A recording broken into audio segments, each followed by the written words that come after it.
모택동 사상과 중국혁명 제3장 중국혁명 전쟁의 전략 문제 5. 전략적 방어. 이번 5편은 한 거의 50페이지가 됩니다. 그래서 만약에 읽는다면 한 번에 다 읽는다면 한 5시간 가까이 될 것 같아갖고 조금씩 끊어서 읽도록 하겠습니다. 오늘도 변증법에 대해서 약간 말을 하고 싶습니다. 변증법에 대한 저의 의견은, 변증법은, 최고의 사유 방식이라고 생각합니다. 변증법이라는 거는 고대 그리스 시절부터 아주 발달해 있었죠. 물론 동양에서도 변증수, 철학의 기본이 변증이에요. 그러니까 동양 철학의 뿌리가 주역인데, 주역도 결국 음양이잖아요. 음양이 가장 기본이잖아요. 그리고 변증법을 쉽게 표현을 한다면 입장 바꿔 생각해봐. 그걸 변증법이라고 할 수 있습니다. 그러니까 만약에 좌익이나 아니면 우익이 있다고 가정해 봅시다. 그런데 좌익이든 우익이든 유체 이탈을 하는 거예요. 중립기어에다가 넣고, 그러니까 객관적으로 판단하는 거. 객관성이라는 건 즉 과학적이라는 거죠. 객관적으로 판단을 하는 건데, 뭐라 말할까? 일단은 예를 들어서, 인류가 달에 간 적이 있을까요? 당연히 있죠. 당연히 있죠. 왜냐면 매스미디어에서 그렇게 떠들고 있고, 그리고 또 권위 있는 교과서 같은 데도 실려 있는 내용이잖아요.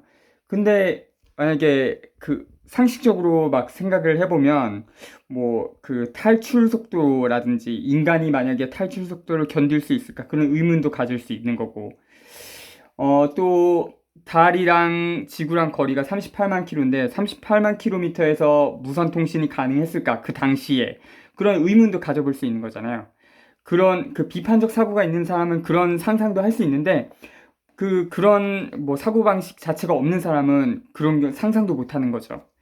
그리고 또 예를 들면 또 뭐가 있을까? 신종 코로나에 대한 것도 있죠. 유튜브에서는 신종 코로나에 대한 의심을 허용하지 않습니다.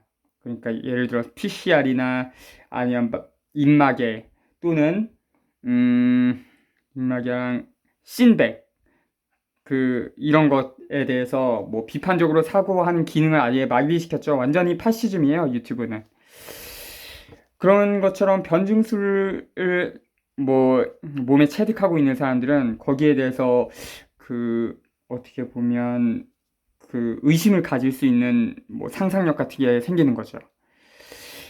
옛날 고대 그리스에서 소피스트라고 하잖아요. 그게 소피스트가 무슨 궤변론자 그런 뜻이 아니고 사실은 실용적인 지혜니까 소피라는 말이. 그래서 변증가를 소피스트라고 할 수 있는 겁니다. 그리고 근대에 와서는 헤겔이 그거를 발굴했죠. 네, 전략적 방어 시작하겠습니다. 4분 지났네. 일단 지난번 편에서 브레스트 조약에 대한 각주 이거를 못하고 넘어갔기 때문에 이거 먼저 읽고 시작하겠습니다. 브레스트 조약은 1918년 3월 소비에트 러시아가 독일과 체결한 강화 조약이다. 이것은 당시 적의 세력이 혁명 세력보다 현저히 우세한 조건 하에서 체결. 아직 자기의 군대를 가지고 있지 못한 소비에트 공화국이 독일 제국주의로부터 타격을 받지 않도록 하기 위하여 취한 일시적 후퇴 행위였다. 이 강화 조약의 체결에 의하여 소비에트 공화국은 프롤레타리아트의 정권을 공고화하고 경제를 조절하며 붉은 군대를 창건할 시간을 벌었으며, 프롤레타리아트는 농민에 대한 지도력을 확보하며 역량을 축적하여 1918에서 1920년에 백의군 및 영국, 미국, 프랑스, 일본, 포르투갈 등 나라의 무력에 의한 간섭을 격퇴할 수 있었다. 네, 또 예를 하나 들자면 그 공산주의랑 자본주의랑 뭐가 더 좋을까? 이것도 그 좌익이나 우익이나 그걸 떠나서 객관적으로 판단을 해보는 거예요. 중립기아 놓고 그럴 수도 있는 거고, 또 예를 들면 신이 있냐 없냐 그것도 따져볼 수 있는 거죠. 신이 있다는 증거가 있나? 신이 없다는 증거가 있나? 그런 걸 따져보고서 그 확정을 짓는 거죠. 그런데 꼭 뭐 확정을 지을 필요는 없어요. 확증이 있다면 신이 있다거나 아니면 없다고 단정을 지을 수 있는데, 아직 확증이 안 됐어. 의심이 남아있다. 그러면 그냥 불가지로 남겨놓는 것도, 더 증거를 더 찾아봐야겠다. 그렇게 넘어가는 것도 있죠. 그러니까 동그라미, 세모, X가 다 있는 거죠. 네, 계속 이제 시작하겠습니다. 이 주제에서 나는 다음과 같은 문제들을 설명하고자 한다. 1. 적극적 방어와 소극적 방어. 2. 반포위 토벌의 준비. 3. 전략적 퇴각. 4. 전략적 반격. 5. 반격 개시 문제. 6. 병력 집중 문제. 7. 운동전. 8. 속결전. 9. 선멸전. 1. 적극적 방어와 소극적 방어. 오늘 이 5편에서 1절 이 적극적 방어와 소극적 방어까지만 하겠습니다. 왜 방어 문제부터 제기하는가? 1924에서 1927년간 중국의 제1차 민족통일전선이 실패한 후 혁명은 매우 심각하고도 잔혹한 계급전쟁으로 전환되었다. 적은 전국적 통치자이고 우리는 얼마 안 되는 소부대밖에 없었으므로 우리는 처음부터 적의 포위토벌과 싸우지 않으면 안 되었다. 우리의 공격이 포위토벌의 격파와 밀접하게 연계되어 있으므로 우리의 발전 운명은 전적으로 포위토벌을 격파하느냐 못하느냐에 달려 있었다.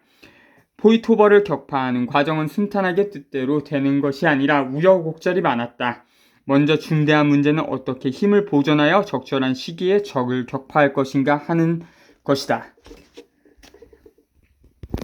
그러므로 전략적 방어 문제는 홍군의 작전에 있어서 가장 복잡하고 가장 중요한 문제가 된다.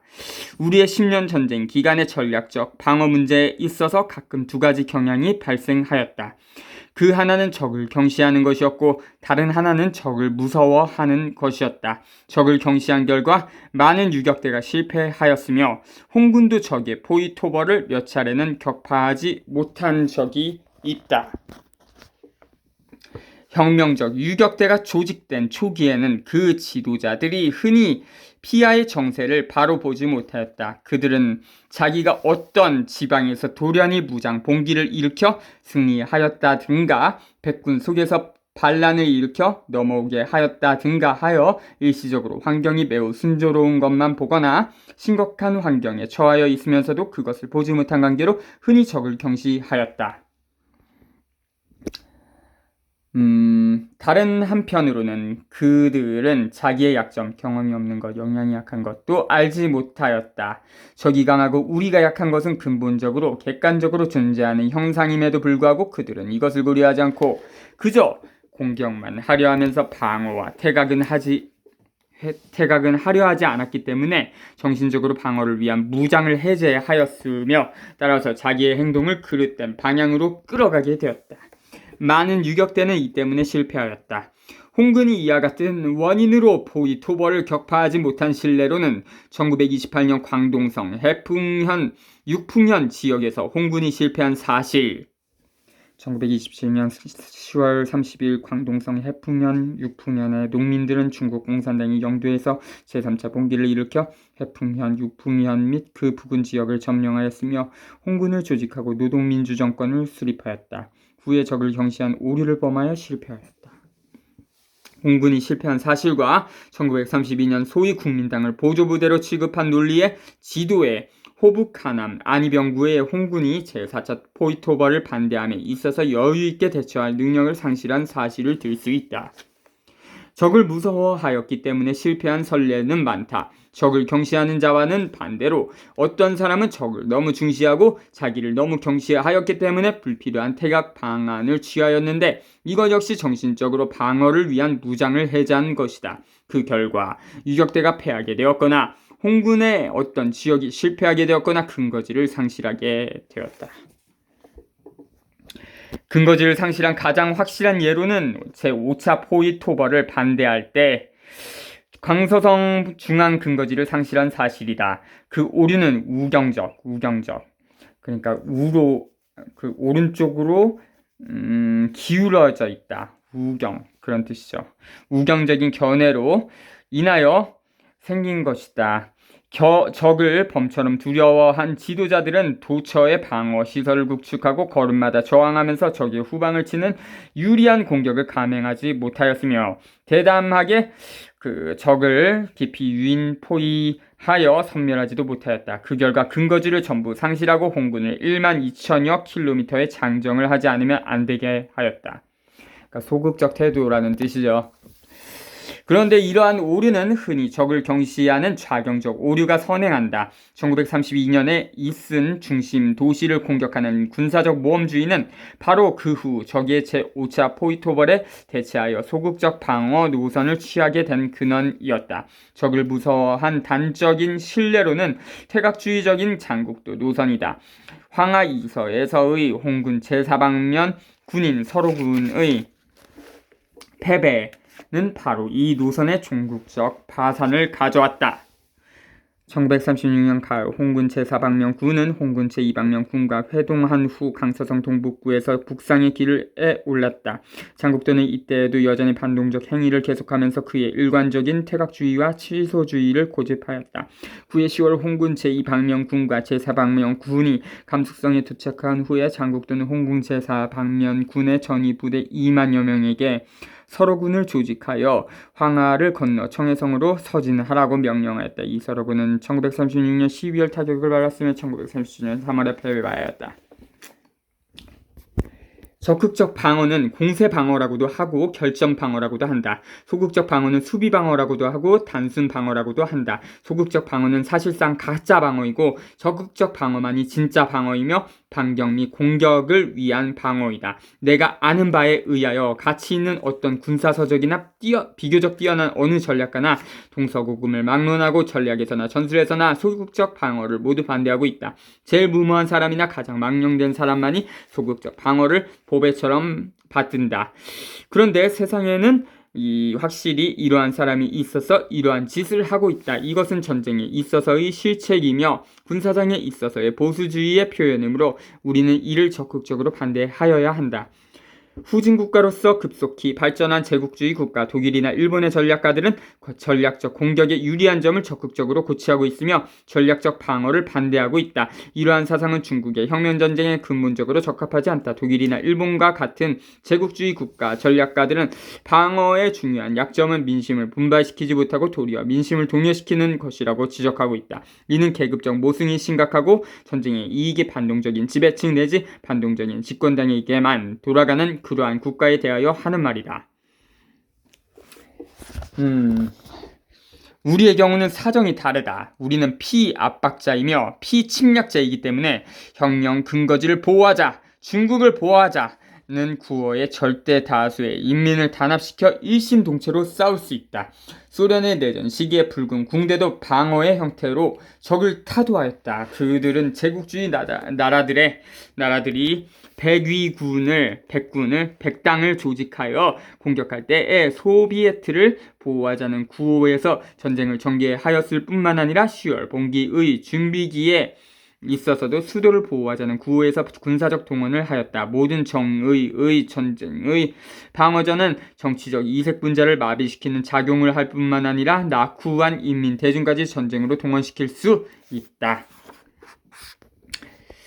무장 봉기를 일으킨 후 한순간이라도 공격을 중지해서는 안 된다고 한 마르크스의 말은 적의 무방비 상태를 이용 혁명적 대중이 반동적 통치자에게 정권을 유지하거나 정권을 회복할 기회를 주지 않고 이 순간을 이용하여 국내 반동적 지배 세력을 미쳐 준비할 기회를 주지 않고 소탕하여야 하며 이미 얻은 승리에 만족하여 적을 경시하고 적에 대한 공격을 늦추거나 위축되어 적을 소멸할 시기를 놓침으로써 혁명의 실패를 초래하는 일이 없도록 하여야 한다는 말이다. 이 말은 전적으로 옳다. 그러나 이것은 피와 쌍방이 이미 군사적으로 대항하고 있고 적이 우세한 형편에서 적의 압력을 받는 경우에도 혁명가들이 방어수단을 취하여서는 안 된다는 것을 말한 것은 아니다. 만일 그렇게 생각한다면 그는 제일 못난 바보이다.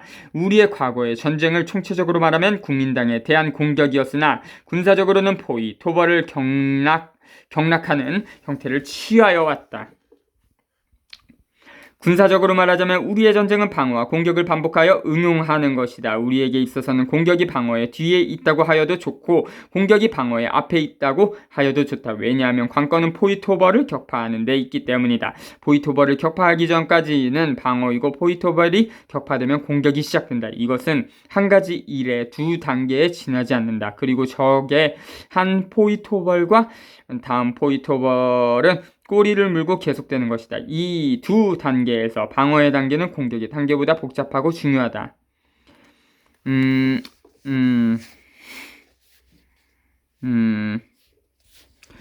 무장 봉기를 일으킨 후 한순간이라도 공격을 중지해서는 안 된다. 이것은 파리 코민에 관하여서는 쿠게르만에게 보낸 마르크스의 선참조. 이 단계에는 어떤 방법으로 포위, 토벌을 격파할 것인가 하는 일련의 문제들이 포함되어 있다. 기본적인 원칙은 적극적 방어를 인정하고 소극적 방어를 반대하는 것이다. 국내 전쟁에 대하여 말한다면 가령 홍군의 역량이 적을 능가하였을 경우에는 일반적으로 전략적 방어가 필요하지 않게 된다. 그때의 방안은 전략적 공격일 뿐일 것이다. 이러한 전환은 피와 역량의 총체적 변동에 의존한다. 그때까지 남아있는 방어수단은 다만 국부적인 것일 뿐이다. 자주